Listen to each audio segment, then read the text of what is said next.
Welcome back, my dear potatoes, potaties and pataten. I have been streaming for a while now on Twitch. By the way, the link to my Twitch is in the description below. And while I was streaming, I always thought that everyone was kinda on the same knowledge basis as I was about Clip Studio and working with it. But while I was working on an illustration, someone new popped in and asked, how are you working this fast? Like, how are you coloring this fast? And I was baffled. I was like, well, I'm using masks and clip layers. And suddenly everyone else chimed in telling me that they never knew what I was doing and that they kinda would like me to make a little tutorial on how I'm using the features of Clip Studio to color really fast. So that's what we will be doing today.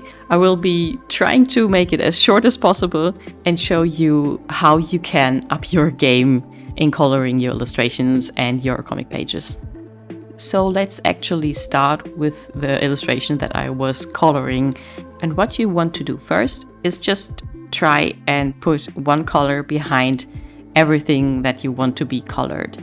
You could do that by just using the auto select tool and just going into the character and trying to select everything that is part of this character, but there is a way easier method. Just go the other way around. And to see what we are doing, we're gonna turn on the masking mode, which is either up here, the quick mask mode, or it is in select, quick mask. So you click on that and you can see you get a color here. That just means that this is your quick mask color. You can change it if you want. It's usually red.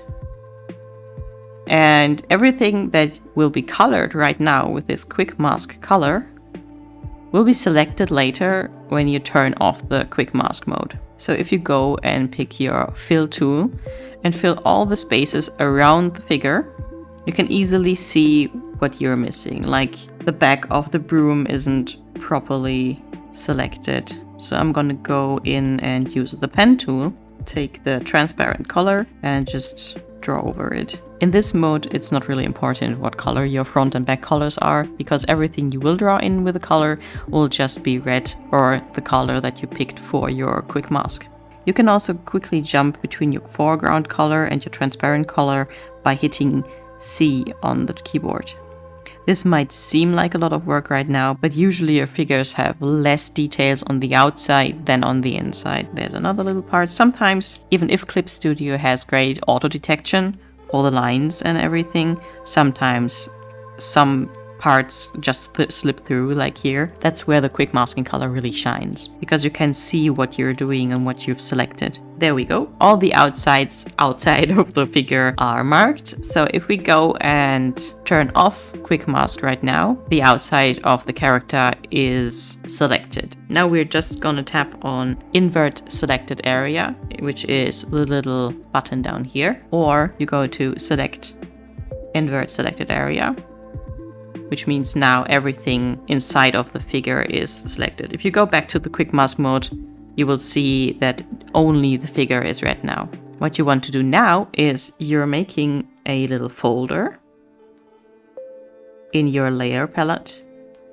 So you go down here, make new layer folder, pull that underneath your line art. And now you can go here, create layer mask.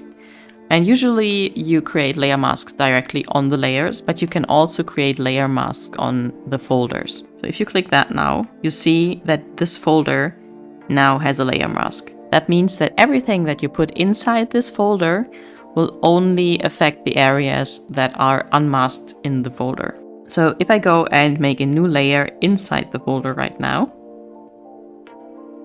and fill it with a color, you can see here. Maybe make it, wait, I'm gonna make it very dark so you can see. Here, you can see that the whole layer is filled with orange, but only the part that we had selected before is now showing this orange color. Let's go back to a nice skin color and call it base. When I do this, I usually fill the whole layer for the base with one color to make sure you don't forget to color in a place in your figure and then the background will shine through. So if I go now and put a background behind everything, like this nice Clip Studio asset. Oop. Just put it in there. Like this, you can easily see that your whole figure is covering the background. So now that you have your folder and your base layer, you can just start coloring the character on different layers inside the folder. Let's make a new layer, and I'm just gonna go roughly over everything that the head is encompassing, aside from everything that is skin colored, because the skin color is our base. Everything else can just get colored in as well, because we will just make another layer on top of the head layer and color in the hair, for example, or the cat. And because I think the color of the hat is a good color for the skirt as well, I will color in the skirt as well, very roughly.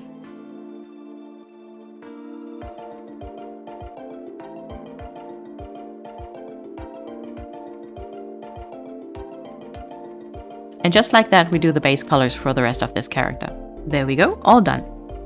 We have quite a few layers here, but if you want to, we can just close the folder and it looks clean again.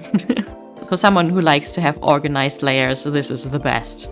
However, there's another cool thing in Clip Studio that can speed up your process. They're called clipping layers. So if you have a color or a layer in your illustration and you only want changes to affect this layer, but you don't want to draw on the layer itself because you don't want to mess up what you already did, you can just clip a layer to that layer, and everything that will be drawn on the clipping layer would only affect the layer that is underneath it without changing the layer itself. It sounds convoluted, but it's very, very easy. So for example, let's take the shirt, make a new layer, and click on this little button here that says clip to layer below, and a little red bar appears in front of the layer and the layer is a little moved to the side. That means that this layer is now clipped to this layer underneath.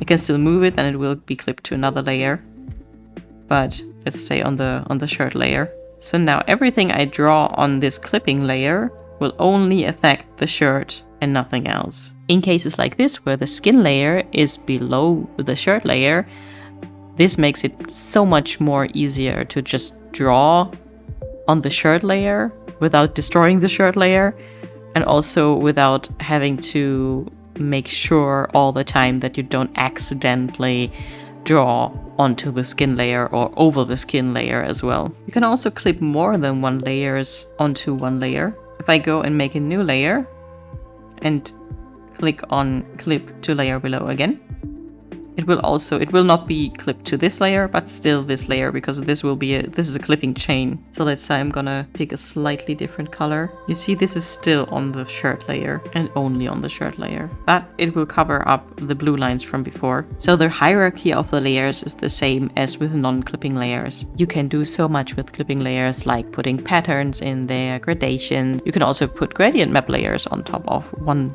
specific layer.